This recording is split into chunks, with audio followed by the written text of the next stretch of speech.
جب تہذیب بدل جاتی ہے تو مذہب ایک کمزور سا خول بن کے رہ جاتا ہے جو اتار کر پھینکا بھی جا سکتا ہے اور قوم کو دھوکہ دینے کے لیے اپنے اوپر چڑھایا بھی جا سکتا ہے۔ دونوں سالار خاموشی سے سن رہے تھے۔ سلطان صلاح الدین ایوبی ٹھہری ٹھہری آواز میں بول رہے تھے۔ وہ چپ ہو گئے، پھر گہرا سانس لے کر بولے، تم محسوس نہیں کر رہے کہ یہ بھی میری شکست ہے کہ میں جو عمل کے میدان کا مرد ہوں، خیمے میں کھڑا عورتوں کی طرح باتیں کر رہا ہوں؟ ہمیں اس وقت بیت المقدس میں ہونا چاہیے تھا۔ میری پیشانی مسجد اقصی میں سجدے کرنے کو تڑپ رہی ہے۔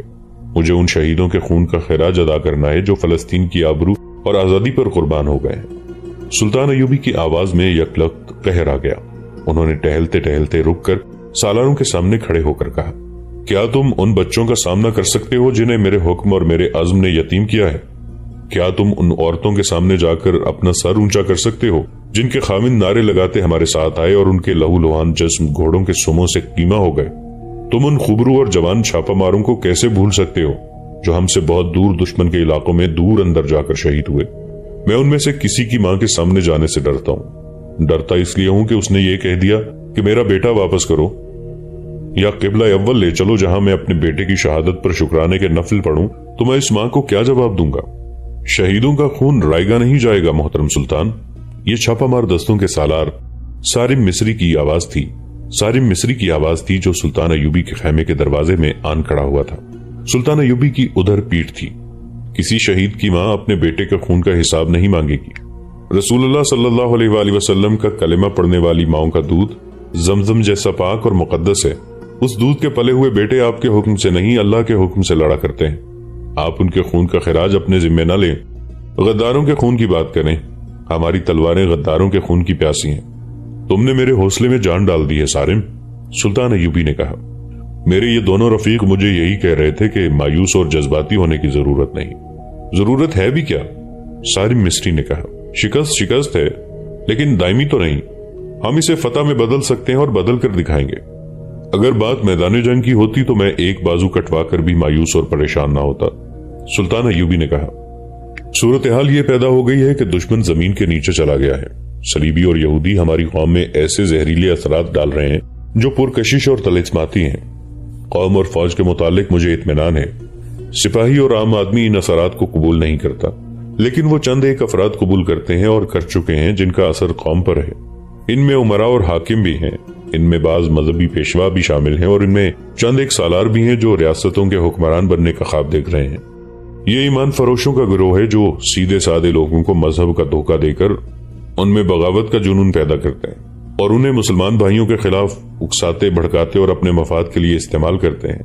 غیر مذہب کے لوگ مسلمان امراء اور اسی سطح کے طبقے کو اپنے زیر اثر لیتے ہیں۔ پھر یہ طبقہ لوگوں کو مذہب، سیاست، مذہب اور قومیت کا دھوکہ دیتا ہے اور انہیں بھوکا اور بے بس رکھتا ہے تاکہ لوگ یہ نہ دیکھ سکیں کہ یہ طبقہ درپردہ کیا کر رہا ہے۔ مگر ہم عالم نہیں، ایک سالار نے کہا، ہم خطیب اور مسجدوں کے امام نہیں کہ تلواریں پھینک کر لوگوں کو خطبے سناتے پھریں۔ ہمیں یہ مسئلہ تلوار سے حل کرنا ہوگا، ان پتھروں کو گھوڑوں کے سموں تلے روندنا ہوگا۔ یہ لوگ قرآن کے منکر ہیں، سلطان ایوبی نے کہا۔ قرآن کا حکم بڑا واضح ہے کہ کفار کو دوست مت سمجھو، ان کی باتوں میں نہ آؤ۔ تم نہیں جانتے کہ ان کے دل ہمارے خلاف قدورتوں سے بھرے ہوئے ہیں۔ یہ لوگ نام کے مسلمان ہیں، سارم مصری نے کہا، قرآن کا ان کے ساتھ کوئی تعلق نہیں۔ یہ صورتحال بہت نقصان دہ ہے کہ ان لوگوں نے قرآن بھی ہاتھوں میں اٹھا رکھا ہے اور کفار کے منصوبوں پر بھی ناچ رہے ہیں، سلطان ایوبی نے کہا۔ قوم نے ہمیشہ ایسے ہی سربراہوں کے ہاتھوں دھوکہ کھایا ہے جن کے ہاتھ میں قرآن اور دل میں صلیب ہے۔ یہ لوگ اذان کی آواز پر خاموش ہو جاتے ہیں مگر ان کے دلوں میں گرجوں کے گھنٹے بجتے ہیں۔ قوم ان کا اصلی روپ نہیں دیکھ سکتی اور ان کے دل کی آواز نہیں سن سکتی۔ یہی وجہ ہے کہ ہم ایک خانہ جنگی میں ایک دوسرے کا خون بہا چکے ہیں اور دوسری خانہ جنگی کی تلوار ہماری گردن پر لٹک رہی ہے۔ ہم اس طوفان کو روک سکیں گے، ایک سالار نے کہا، لیکن مجھے یہ کہنے کی اجازت دیجیے کہ اب ہم کوئی معاہدہ اور کوئی صلح نامہ نہ کریں۔ ہمیں اپنے بھائیوں کا خون بہانا پڑے گا اور ہمیں ان کے ہاتھوں مرنا بھی پڑے گا۔ سلطان ایوبی کے چہرے پر اداسی کا سایہ آ گیا۔ ان کی آنکھیں جیسے افق پر کسی چیز کو دیکھ رہی تھیں۔ ان سے پتہ چل رہا تھا کہ ان کی نظریں آنے والی صدیوں کا سینہ چاک کر رہی ہیں۔ خیمے میں ایک بار پھر گہرا سکوت طاری ہو گیا۔ تینوں سالار اپنے سلطان کے اس تاثر سے جو ان پر کبھی کبھی طاری ہوا کرتا تھا اچھی طرح واقف تھے۔ میرے عزیز رفیقو، سلطان ایوبی نے کہا، مجھے نظر آ رہا ہے کہ میرے رسول صلی اللہ علیہ وآلہ وسلم کی امت آپس میں لڑ لڑ کر ختم ہو جائے گی۔ صلیبی اور یہودی اسے خانہ جنگی میں الجھائے رکھیں گے۔ حکمرانی کا لالچ بھائی کو بھائی کا دشمن بنائے رکھے گا۔ فلسطین خون سے لال ہوتا رہے گا۔ مسلمان حکمران سلطنتوں میں بٹ کر عیش و عشرت میں پڑے رہیں گے۔ ہمارا قبلہ اول امت رسول اللہ کو پکارتا رہے گا اور اس پکار کو کوئی مسلمان نہیں سنے گا۔ اگر کوئی فلسطین کی سرزمین کو آزاد کرانے اٹھے گا تو وہ کوئی ہم جیسا دیوانہ ہوگا۔ ایسے دیوانوں کو خود اپنے مسلمان حکمران دھوکے دیں گے اور درپردہ دوست بنے رہیں گے۔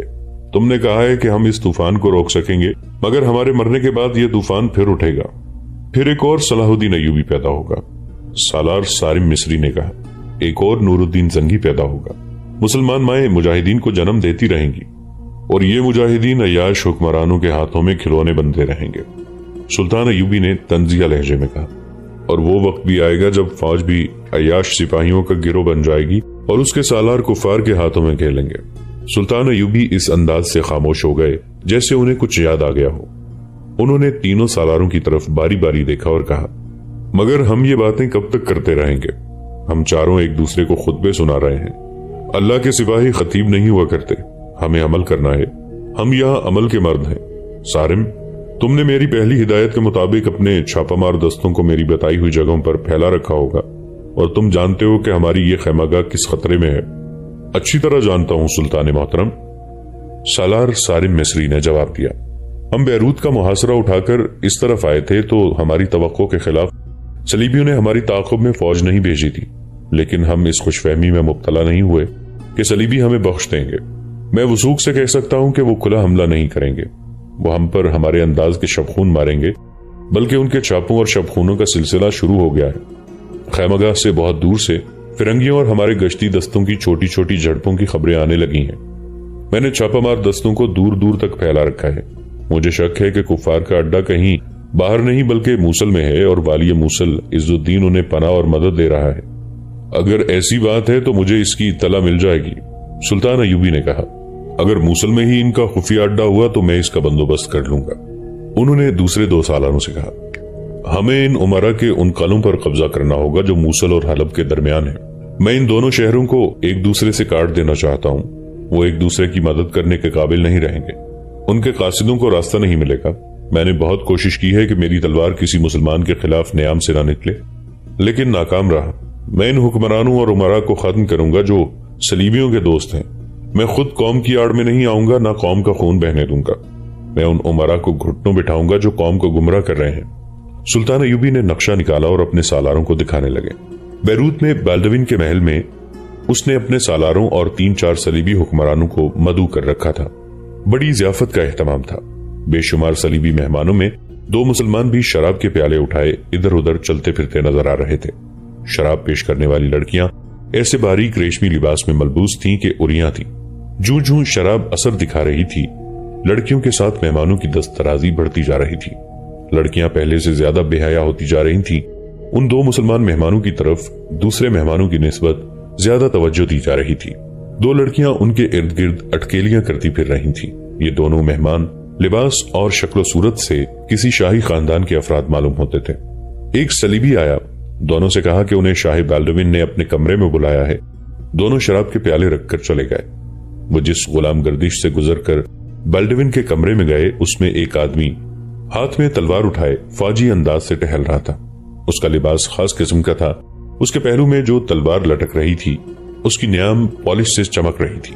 اس کے سر پر فولاد کی چمکدار خود تھی۔ محل میں اس لباس میں کئی ایک آدمی چلتے اور گردنیں اکڑائے ٹہل رہے تھے۔ یہ محل کے خصوصی ملازم تھے جو سالاروں کے کمروں کے سامنے رہتے اور ضیافتوں میں، برآمدوں اور غلام گردشوں میں ٹہلتے رہتے تھے۔ فانوسوں کی روشنی میں ان کا لباس اور ان کی چال اچھی لگتی تھی۔ یہ دراصل نمائش کے لیے رکھے گئے تھے اور یہ تربیت یافتہ لڑاکے بھی تھے۔ یہ آدمی جس نے 2 مسلمانوں کو بیلڈوین کے کمرے کی طرف جاتے دیکھا گورے رنگ کا تھا۔ دور رک کر انہیں جاتا دیکھتا رہا۔ وہ دونوں بیلڈوین کے کمرے میں داخل ہو گئے اور دروازہ بند ہو گیا۔ اس دروازے کے سامنے اس آدمی جیسے لباس میں 2 آدمی پہرے پر کھڑے تھے۔ ان میں سے ایک نے اسے کہا، ہلو جیکب، ادھر کیوں گھومتے پھر رہے ہو؟ ادھر جاؤ جہاں پریاں ناچ رہی ہیں، ہم تو یہاں سے ایک قدم بھی ادھر ادھر نہیں ہو سکتے۔ جیکب نے ان کے مذاق کا جواب دے کر کہا، یہ جو 2 آدمی اندر گئے ہیں مسلمان معلوم ہوتے ہیں۔